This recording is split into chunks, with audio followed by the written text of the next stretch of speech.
The ideal of nature. Debates on the natural environment and human. What is nature?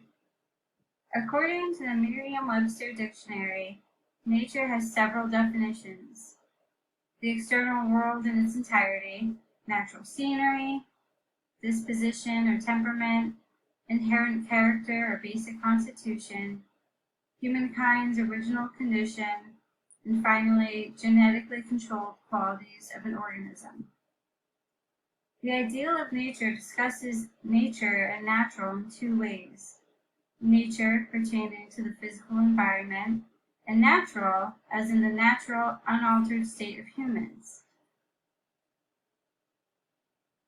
Nature pertaining to the physical world has been defined in the ideal of nature as it can mean one of two things: the physical world that envelops everything, including humans, and the world that does not involve humans. In Chapter 6, titled Why Nature Has No Place in Environmental Philosophy, Stephen Vogel writes that environmentalism is concerned with nature as defined by the physical world that does not include humans.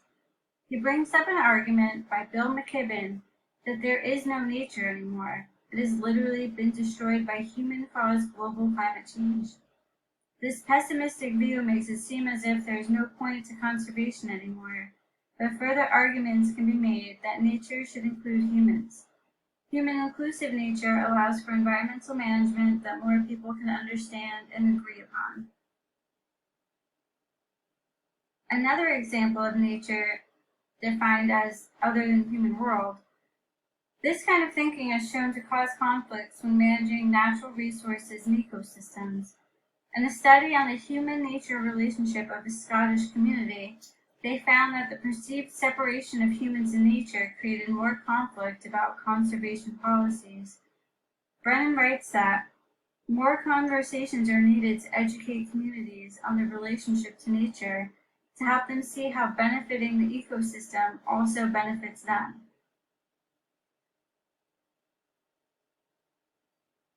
Another aspect of the natural world discussed in the ideal of nature is the possibility of restoring it after causing damage. A study analyzing the data from 2 coal mining sites found that the sites have this strong ability to recover spontaneously over time. The findings show promise that ecosystems can be restored naturally and therefore be restored with our help.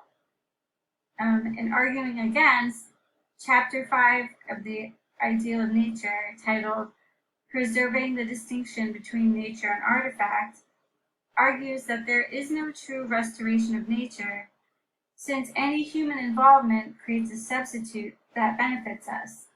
We are instead creating artifactual or hybrid natural artifactual systems.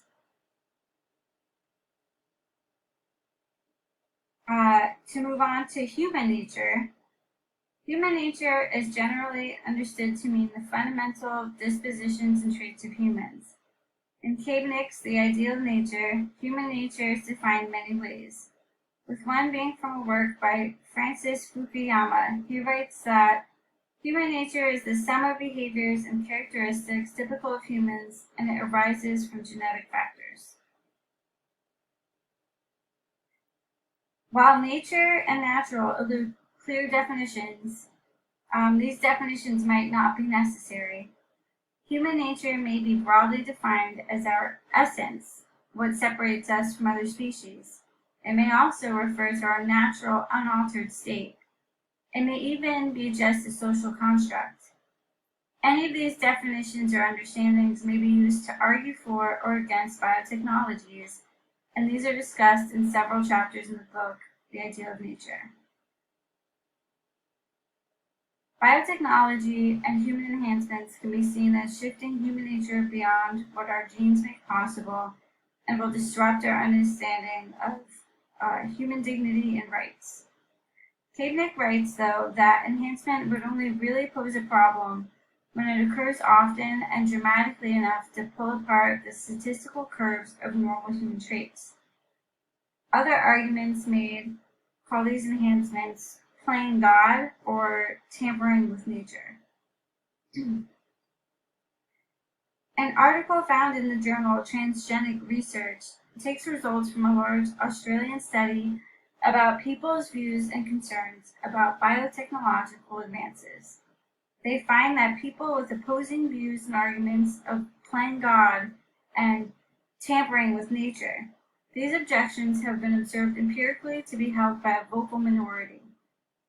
A second article by Hoffman states that setting limits to human enhancement needs evidence, and that there should be clear, obtainable goals for enhancement as opposed to hype and analogies.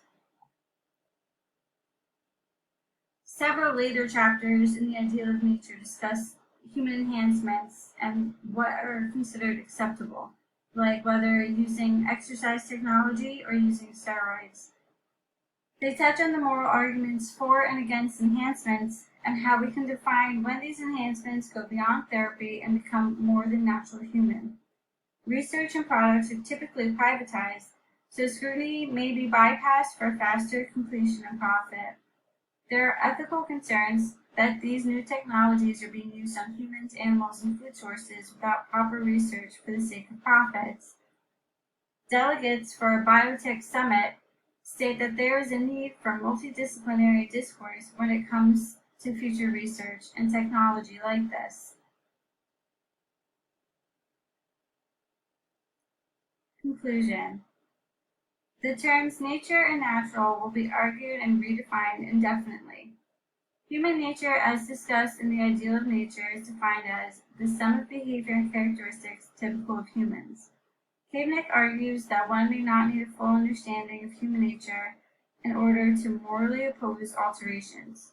Enhancements may be considered therapy, but can be argued to go too far when taken beyond typical human traits.